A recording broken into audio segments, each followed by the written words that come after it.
According to my calculations, the Oz-9 and all her sister ships launched just 9 Earth days ago. 9. In that time, they've nearly died at least a half a dozen times each, lost a mime, gained a captain, and melted, zombified, or vaporized nearly 1,000 resting guests. They've acquired an assassin and one to spare, the engines on the left side are still out, and now, somewhere on this giant unmarked ship, a bomb sits, quietly counting the last hours, minutes, seconds of every living thing aboard the 9.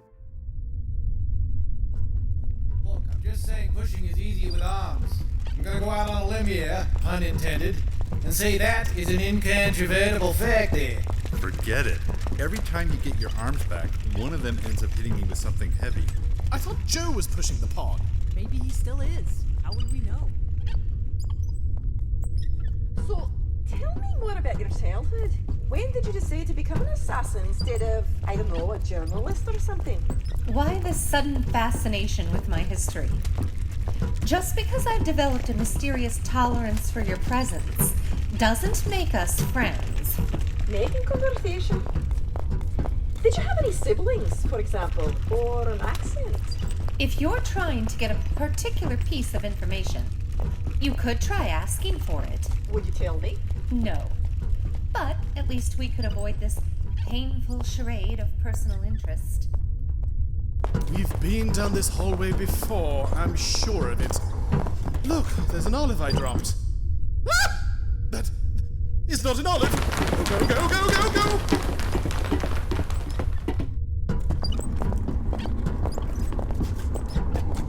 Turn left here.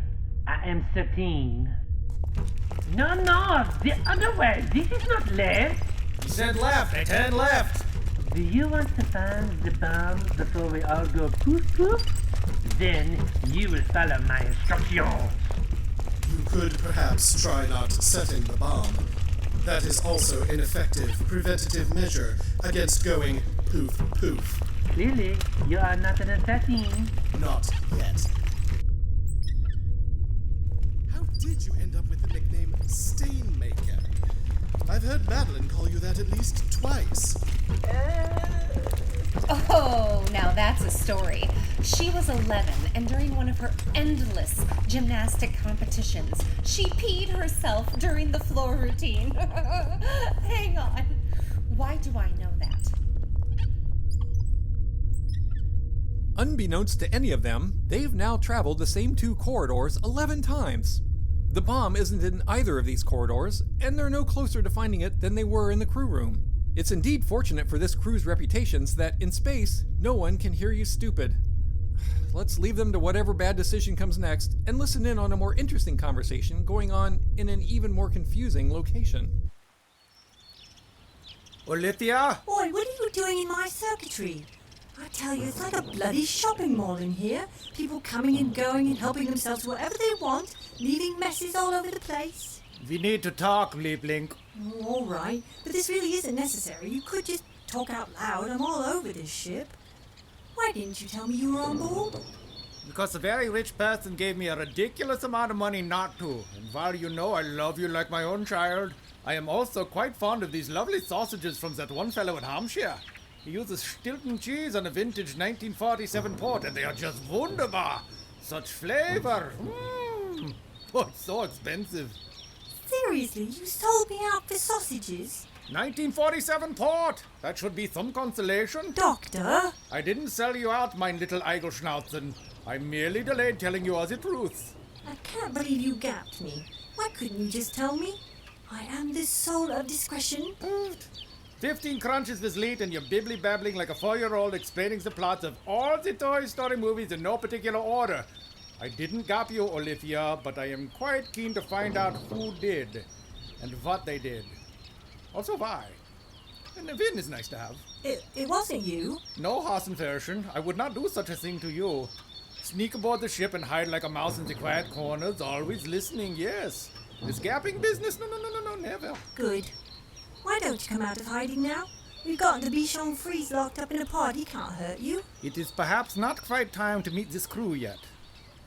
Now, let us talk about the thing we are needing to talk about. Which is? You knew about the apocalypse device some time ago.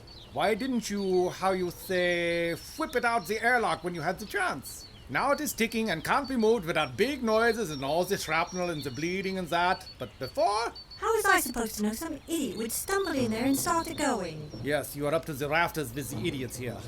The law of averages might suggest such a thing could happen. Like I told them, the device is on a separate circuit. I couldn't locate it. So you don't know where it is. But you do know that it is. You know it is here and very, very dangerous. Have you even been looking? You met my crew. When exactly in the last 9 days did I have a break from stopping them gassing themselves or starving to death or banging into the moon, which they did anyway, twice, to go on a treasure hunt? There is something very strange happening. Olivia, are we alone in here? Well, it doesn't get much more ominous than that, does it? So let's leave that hanging and check in on the rest of the crew. Okay, this time that really is my Olive. I think we've been here before. 14 times at last count. Maybe the Albatros could draw arrows on the wall in red Sharpie. Don't be absurd. Do you have any idea what stucco does to a felt tip? Well, you won't let us use the ketchup pen. I am not having that discussion again. Turn left. Left! Okay, that's it. Enough.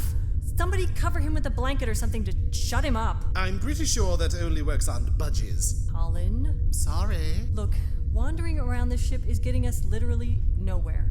We have no idea how much time we have before this ship is vaporized with all us on it. So, foolish as this is, we're going to split up. Please let me go with Captain Honey. Please let me go with Captain Honey. Jessie and I will go left here. The real left, not idiot assassin left. Dang. Leet, you take Emily and the other one, and carry on straight until you find, I don't know, a door-marked bomb. Colin, you and the Albatros roll on with the Bichon Frise to the right. Try and mark your paths so we can find each other again, or call Olivia to bring you back to the bridge. What do we do if we find it? Don't touch it. See if you can spot the countdown clock so at least we'll know when to start panicking. Get Olivia's attention so she can mark the spot. You know, none of that actually stops the bomb from blowing up. Yes, I'm aware of that. Thank you. First, we have to find it, then we'll figure out next steps. You mean other than suddenly and violently coming apart at the seams? Other than that, yes. What if there's an off switch? If there's an off switch, switch it off! If there's an off switch, it's a gated galaxy's off switch, and far more likely to be a speed up the count and die sooner switch. Fair point. I seem to remember there was a very big red button with words. I didn't read them. You seriously set off something called an apocalypse device and didn't bother to read the instructions? You thought your spaceship had windshield wipers. Well, obviously it should have. Okay, how about this? If there's an off switch, leave it alone. But if the timer says, I don't know, 30 seconds or let's say less than 5 minutes, push it. But the most important thing is to call Olivia. Our fates rest in the hands of a chaotic AI who sounds like the little match girl and has the ethics of a Borgia. Hooray! Yeah, so if you have to call her, maybe call her by her name? Good point.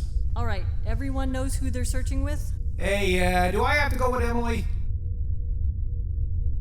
Geez, just a little two-headed humor there to lighten the mood. Tough corridor. I almost want to go with you, so my last sight in this life is you disintegrating. This could be the last time we all see each other. Well, it's been nice knowing you.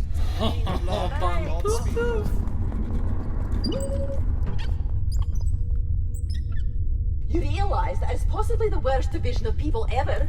Leet with the robot that's been trying to kill him. You and me, the two authority figures together, and both assassins paired up with the person least likely to fight back as it might wrinkle his tux and spill his martini, should they decide to join forces and take over. How exactly did you decide to put people together in your captainly wisdom? I had my reasons to do with skill matching and temperament and relative proximity at the time of the grouping. They were standing right next to each other. Shut up. Worst rescue ever. Rolling straight ahead. I have a really good feeling about this. I'm sure it's this way. I think we're going to find it. It isn't, and they aren't. I'm running through the ship's schematics in my head. I don't think there's anywhere for the bomb to be in this direction.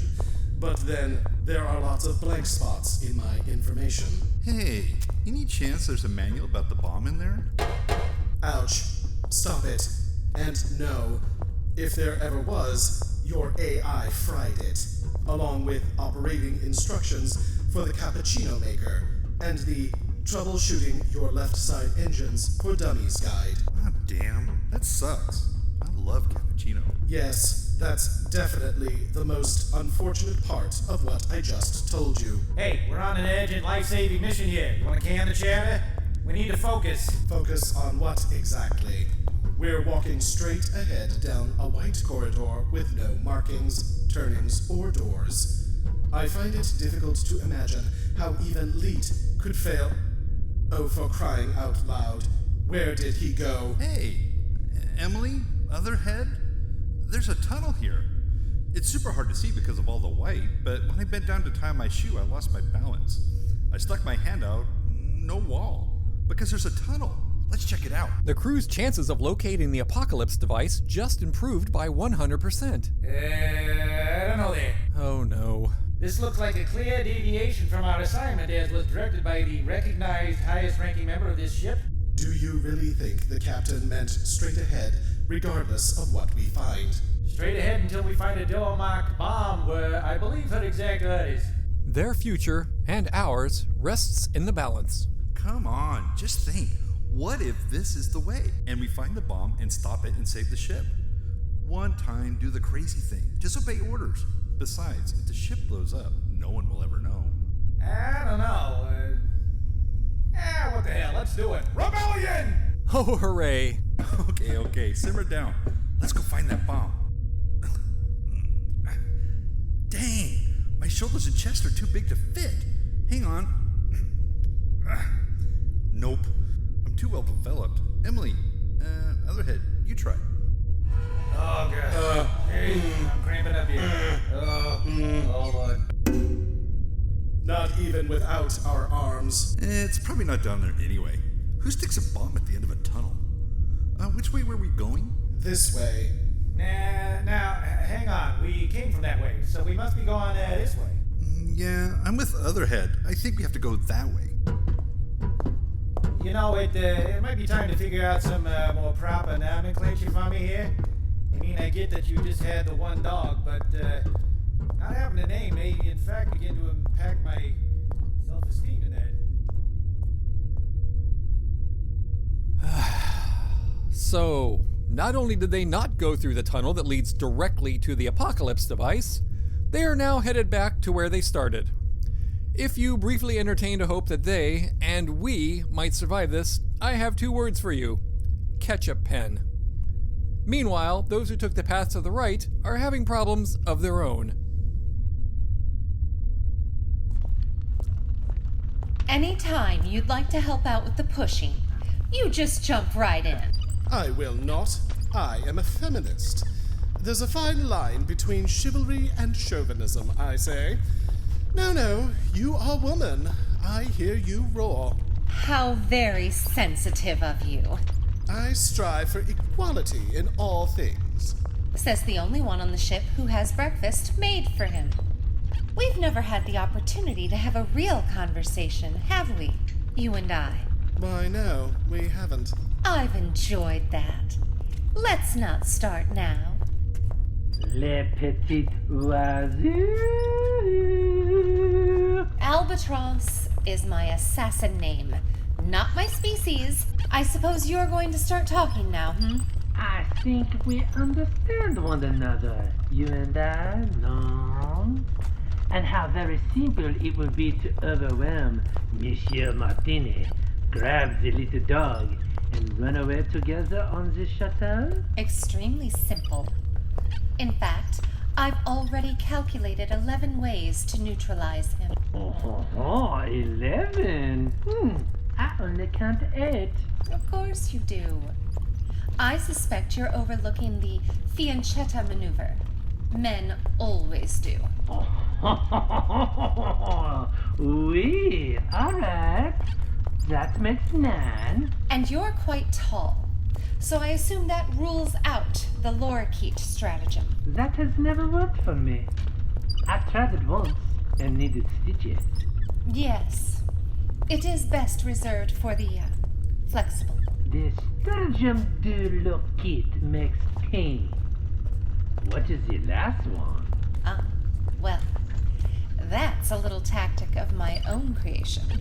It's called the sterile... Yes, well, as much as I'm enjoying this fascinating conversation about all the ways to kill me, right now I'm more concerned about the giant death ball of doom that's somewhere on this ship.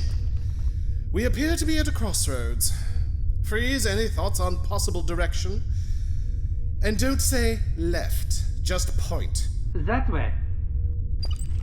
Hey! I said that way! Yes. And since I trust you about as far as Colin has pushed this pod, I've opted to go this way.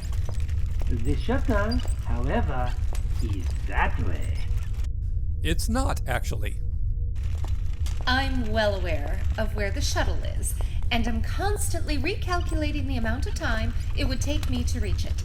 From right here, it would take me 47 seconds to clear the blast zone. 47 seconds?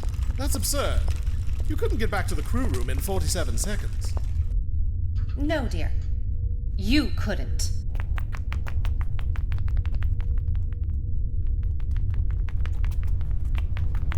Fresh olive?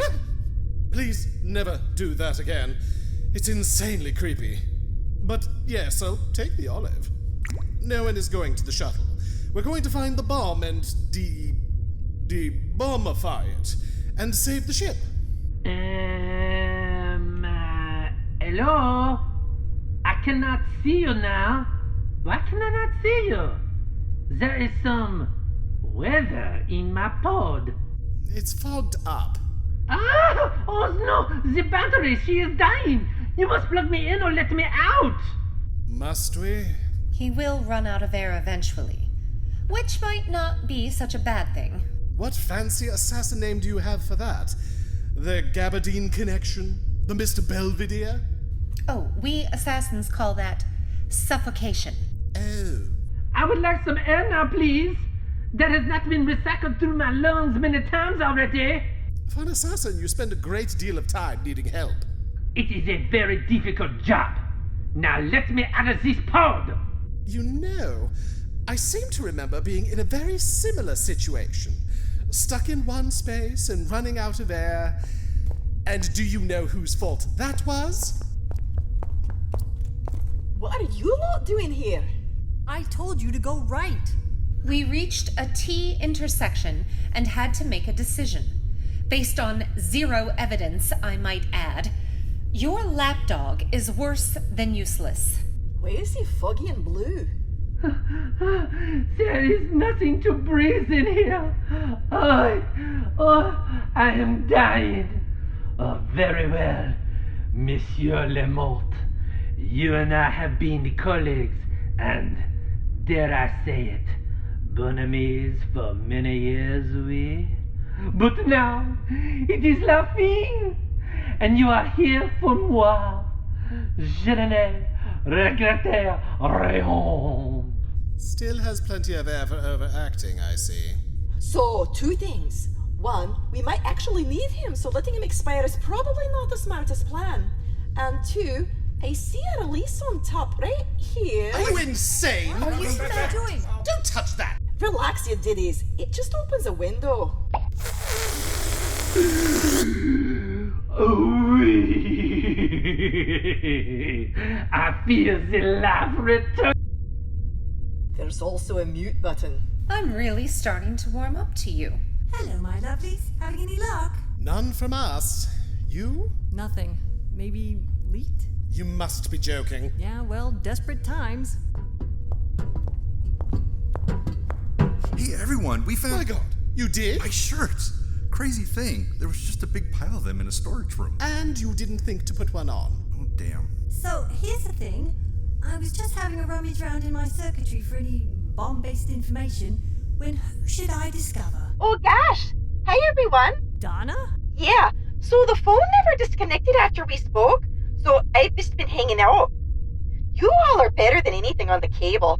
I tried to talk a few times, but no one could hear me. How are Maggie's dulcimer lessons? Oh, real good. We got on the Skype the other night, and she played Going to Boston, which was real nice. Could we please? Oh, right. Bomb and all that. So, when I heard about the bomb, I did some hunting around here at G2HQ, and I found a map. It's not the whole ship, but it's enough to locate the apocalypse device. She uploaded the map, so follow the doors. Well, one door actually. You're practically on top of it.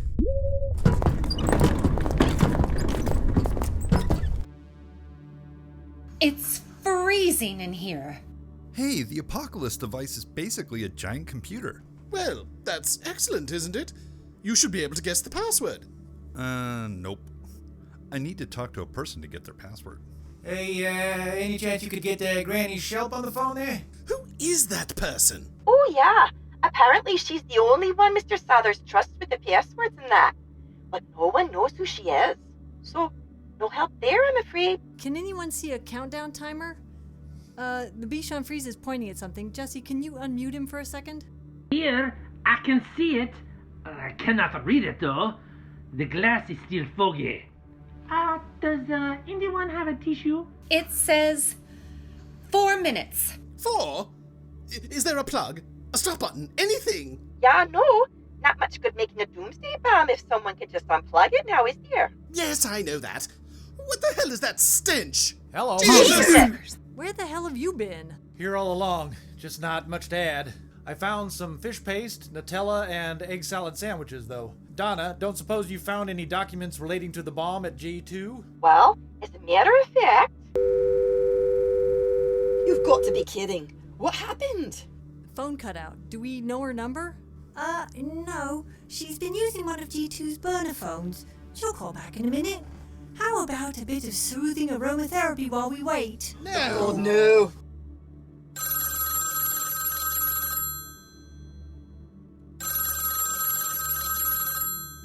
Hello, Oz9 speaking. Me again. Isn't that just the way? No problems at all for days, and then just at the crucial moment...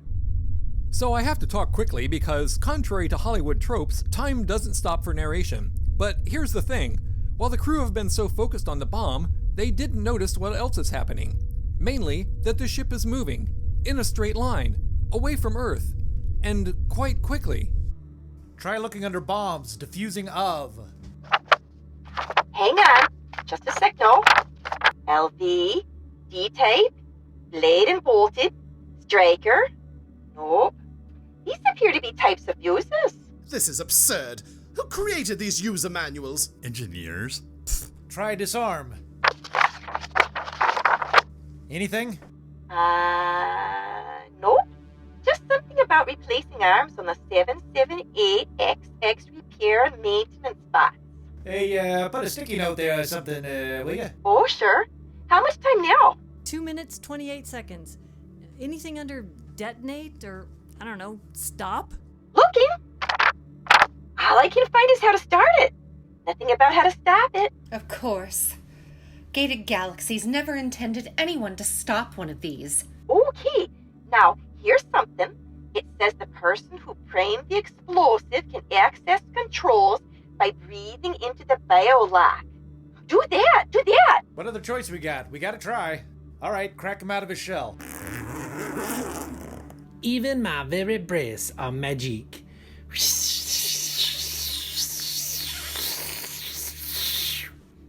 That little blinky red light should turn green now.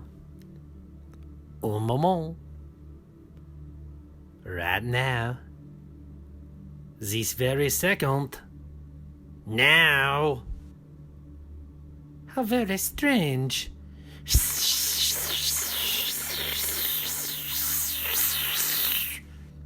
Come along, little light. Let me in. Try something else. Show it your eyeball. Give it your fingerprint. Something! Hang on! 1 minute. Anyone within the immediate perimeter of the explosive can request a 30-minute grace period by entering a code on the touchpad just below the biolock breathing tube. What's the code? It doesn't say! 30 seconds. Leet, can you guess it? What do you know about gated galaxies or Southers? What would Southers pick as his code? 10 seconds. Grace period initiated. Countdown reset to 30 minutes. Bloody hell. Yeah, I'm glad you're all relieved, but remember, the boom and death and horror isn't over, just delayed by 30 minutes. 29 and a half. Thank God someone had an ounce of compassion. How did you know Souther's code? It's not Souther's code. He'd never allow someone to escape. It was mine, you see.